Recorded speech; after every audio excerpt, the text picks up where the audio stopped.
안녕하십니까. 삼성전자로 장기 투자하는 아마추어 장아치입니다. 삼성전자의 연이은 하락으로 충격받으신 분들이 많아 보이네요. 제 주변 지인도 그렇고 제 영상을 시청해주신 선생님들 중에서도 보입니다. 삼성전자를 오랫동안 투자하고 계신 분들이나 종목의 특징을 잘 알고 계신 분들은 이번 하락도 그러려니 하면서 멘탈 잘 잡으시고 오히려 긍정적으로 추가 매수를 생각하시는 것 같은데, 최근 고점 부분이나 삼성전자를 투자한 지 얼마 안 되신 분들은 지금의 하락을 매우 불안해하고 있을 듯 합니다. 제가 선생님들께 조금이나마 힘이 되드리고 싶지만 죄송스럽게도 다음 주도 하락을 면치 못할 것 같습니다. 저도 선생님들께 좋은 이야기만 드리고 싶지만 무작정 오를 거니까 기다리시라 이렇게 말씀드리는 것보단 지금 현재 현실이 어떻고 어떻게 대응을 해야 하는지에 대해 말씀드리는 게 도리가 아닐까 생각하여 저의 솔직한 마음을 영상에 담아보려고 합니다. 심적으로 많이 힘드시더라도 주가 하락의 원인과 뒷부분의 대응 방법도 영상으로 다루었으니 투자에 도움이 되셨으면 좋겠고 앞으로의 계획을 다시 세워보시는 좋은 계기가 되셨으면 좋겠습니다. 지금 현재 증시가 매우 불안합니다. 이런 상황에서 삼성전자만 올라갈 건덕지가 없습니다. 이 말은 즉 무엇이냐? 코스피, 코스닥 다 합쳐서 90% 이상이 다 힘들다는 것입니다. 증시 분위기가 매우 좋지 않습니다. 큰 이슈로는 전 세계적 코로나 재확산이 있겠는데요. 이 그래프를 잘 봐주십시오. 이 그래프가 삼성전자의 차트였으면 좋겠네요. 왼쪽은 보통주, 오른쪽은 우선주, 소원이 없겠습니다. 안타깝게도 이 그래프는 세계 주요 국가의 신규 확진자 일별 그래프입니다. 뉴스로 계속 심각하다고 이야기를 해도 잘 안 들렸었는데 이렇게 그래프로 다 모아보니 정말 심각하긴 하구나 라고 느껴지는데요. 이런 심각한 상황에서 당연히 경제가 나빠질 테고 삼성전자라고 그 피해를 피할 순 없을 것입니다. 그리고 이 차트는 전 세계 주요 국가들의 차트입니다. 그림이 상당히 좋지 않습니다. 우리뿐만 아니라 전 세계 개미들이 다 힘들어하고 있는 게 여기까지 느껴지고 있습니다. 뭐 미국이라고 개미들이 돈 벌고 기관 외국인들이 손해보고 그러겠어요? 다 똑같습니다. 미국이고 일본이고 손해보는 건 개미들이 제일 많을 겁니다. 이런 상황에서 삼성전자는 3분기 실적 발표 때 새로운 주주 친화 정책과 특별 배당에 대한 언급이 전혀 없었습니다. 여러 가지 추측이 있죠. 저는 그중 발표를 1월로 미룬 것에 대해 집중하였습니다. 이건희 회장이 돌아가시고 물려받을 주식에 대한 상속세를 내야 하는데 그 상속세가 무려 10조라고 하죠. 상속세의 기준은 이건희 회장님이 돌아가신 전후 2개월의 주가를 반영하여 상속세를 계산한다고 합니다. 그러니까 주가가 상승하게 되면 이건희 회장님이 가지고 계셨던 주식의 가치가 높아지니 그만큼 상속세가 더 커질 것이고, 주가가 하락하게 된다면 가치가 떨어지니 그만큼 상속세가 줄어든다는 소리죠. 자, 그렇다면 삼성에서 일부러 주가를 내려 꽂는 걸까요? 이건 말도 안 된다고 생각하고요. 이게 우연의 일치일지는 잘 모르겠지만 이런 상속세 이슈 속에서 전 세계의 증시 불안으로 삼성전자도 함께 하락을 한 것으로 판단하고 있습니다. 대신 삼성전자에서 주가가 상승할 수 있는 요인을 일단 미루게 된 것이죠. 뭐 이건 제 생각이니까 너무 진지하게 받아들이지 마시고요. 그냥 소설 쓴다고 생각하고 가볍게 들어주시기 바랍니다. 삼성전자가 잡주도 아니고 일부러 주가를 내리게 할 순 없을 것입니다. 그렇지만 만약 3분기 실적을 발표할 때 3년 전처럼 주주 친화 정책을 발표하면서 특별 배당을 지급한다고 이야기를 하였다면 많은 사람들이 주식을 샀을 것입니다. 인기가 많아진 만큼 주가는 상승할 확률이 크겠죠.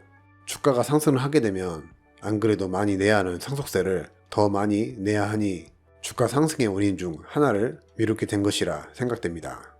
불행인지 다행인지 모르겠지만 삼성전자 입장에서 주가가 운 좋게 크게 하락을 하게 되었습니다. 발표를 미룬 1월은 이건희 회장님이 돌아가신 지 2개월이 조금 넘는 기간입니다. 12월 말까지 주가가 하락하게 된다면 상속세의 부담이 많이 줄어들 테고, 그 후 1월에 발표를 하여 주가가 다시 상승하게 된다면 상속세는 상속세대로 적게 낼 테고 주식의 가치는 다시 제자리로 돌아올 테니 일석이조라고 생각할 수 있겠죠.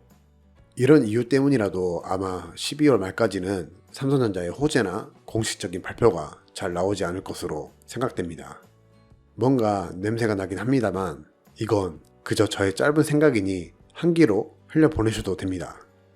아무튼 이렇게 지금 전 세계적으로 증시도 안 좋고 코로나로 인해 경기 침체는 다시 심해지고 이런 와중에 삼성전자가 끼어 있는 것입니다. 선생님들, 우리의 잘못이 아닙니다. 그러니 너무 힘들어하지 마시고 자책하지 마세요. 과거가 중요한 게 아니라 앞으로가 더 중요한 게 아니겠습니까? 이제 앞으로 우린 어떻게 해야 하는 것일까요? 우리가 할 수 있는 건 그리 많지 않습니다. 삼성전자가 싫다면 매도하고 다른 종목 사시면 됩니다. 그렇지만 삼성전자를 매수하신 선생님들 모두가 의리가 있기 때문에 삼성전자를 배신하지 않으실 거라 생각합니다. 의리의 선생님들은 저와 같이 앞으로도 쭉 매수해 나가시면 되십니다. 제가 주식은 항상 말씀드리지만 타이밍이라고 하였습니다. 이 저점에서 운이 좋았든 실력이든 성공적으로 저점 매수를 하신 분들은 지금 떨어지더라도 마음이 푸근하실 겁니다. 왜냐면 수익권이기 때문이죠. 이 중간 지점에서 매수하신 분들은 어떤 마음일까요? 제가 약간 이 정도일 것 같은데요. 저는 별 대수롭지 않게 생각하고 있습니다. 썩 좋은 기분은 아니지만 네가 그럼 그렇지, 그냥 배당이나 받아먹자, 이 정도? 그냥 쿨합니다. 그럼 이 고점에서 사신 분들은 어떤 마음이실까요? 아마 최근 들어오신 분들이 이 구간에 속해 있을 텐데 새 분류의 사람들 중 제일 힘든 나날을 보내고 계시지 않을까 생각됩니다. 머리로는 장기 투자를 할 거니까 괜찮다고 할 수 있겠지만 마음 깊은 곳에선 조금은 씁쓸할 것입니다. 정상적인 현상이라고 생각합니다. 주식하는 사람들 중 파란색 좋아하시는 분들 어디 있겠습니까? 모두들 다 이해하십니다. 저는 이분들께 용기를 드리고 싶습니다. 개인 투자자들이 제일 잘하는 매매 기법이 무엇이라고 생각하시나요? 이평선 매매? 상한가 따라잡기? 아닙니다. 바로 물타기 기법입니다. 이 물타기 기법은 개인 투자자들이 제일 잘하는 것입니다.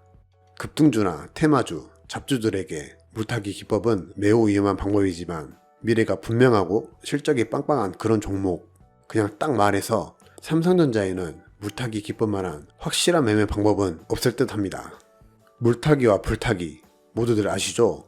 수익률이 마이너스면 물타기, 플러스면 불타기입니다. 추가 매수를 하는 데 있어 제일 큰 용기를 낼 수 있는 요인이 바로 마이너스가 된 나의 계좌일 때입니다. 이 고점에서 사신 분들은 중간 지점, 저점 지점 분들보다 확실히 추가 매수를 해야 하는 근본적인 이유가 생긴 것이고 더 용기 있게 매수 버튼을 눌러야만 하는 이유가 생긴 것입니다. 그 이유는 무엇일까요? 무조건 평단가를 낮추어야 하기 때문입니다. 용기를 가지십시오. 삼성전자를 며칠, 몇 주, 몇 달 보고 들어온 게 아니라 몇 년, 몇십 년을 보고 들어오신 거라면 이런 하락장 때마다 즐겁게 물도 탈 줄 알아야 오래오래 재밌게 버티실 수 있으실 겁니다. 중간에서 매수하신 분들, 저점에서 매수하신 분들도 추가 매수를 왜 해야 하는지에 대해 잘 아실 겁니다. 비록 계좌는 파란색이 아니지만 과거에도 학습을 해보셨기 때문에 하락장에서 매수를 하시는 데 있어 그리 어렵지 않으실 겁니다. 저 또한 주말 동안 저금통도 탈탈 털고 휴먼 계좌도 조회하면서 있는 돈 없는 돈 싹싹 긁어모아 한 주라도 더 살 수 있도록 추가적인 하락장에 대비하고 있는 중입니다. 주가는 더 하락할 확률이 클 것입니다. 제 말이 틀렸다면 오히려 다행이겠지만 아무래도 아직까지는 주가가 상승해야 할 이유가 전혀 없기 때문에 다음 주도 하락을 면치 못할 것 같습니다. 하지만 달라진 건 없습니다. 삼성전자는 여전히 분기 매출 67조의 엄청난 회사이고 미래 4차 산업을 이끌어 나갈 글로벌 5 기업이라는 걸 잊지 마시기 바랍니다. 용기 있게 물과 불을 타는 지금의 한 주 한 주가 10년 뒤 계좌를 활활 타오르게 만드는 불쏘시개가 될 것입니다. 이제 다시 정리하자면 고점에서 샀던, 중간에 샀던, 저점에서 샀던 주가 하락의 원인을 잘 파악하고 장기간으로 접근하여 미리 매수 가격을 정해놓으시고 그 가격이 왔을 시 과감하게 계획대로 추가 매수 뒤 기다리시면 되십니다. 투자금이 없다면 그 다음 투자금이 생길 때까지 기다리시면 됩니다. 장기 투자를 하는 것이기 때문에 위아래 10%는 큰 차이가 없을 가격이라 생각합니다. 다른 종목이면 저도 잘 모르겠는데 삼성전자니까 가능한 투자 방법이라는 걸 다시 한번 강조드리고 싶습니다. 오늘은 삼성전자의 하락 원인과 앞으로의 대응 방법에 대해 말씀드려 보았고요. 대응 방법이라고 하기에 매우 단순하지만 모두들 다 알고 계시지만 실천하지 못하실까봐 말씀드려 보았습니다. 아무것도 하지 않으면 아무것도 일어나지 않는다. 이 말 많이 들어보셨죠? 이런 하락장에서 우리가 아무것도 하지 않는다면 몇 번의 하락장이 와도 우리는 발전하지 못할 것입니다.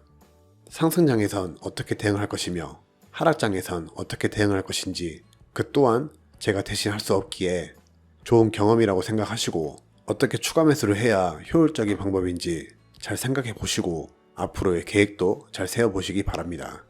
모두 힘냅시다. 파이팅! 오늘 영상 시청해 주셔서 대단히 감사드립니다. 저는 다음에 또 찾아뵙겠습니다. 지금까지 삼성전자로 장기 투자하는 아마추어 장아치였습니다. 감사합니다.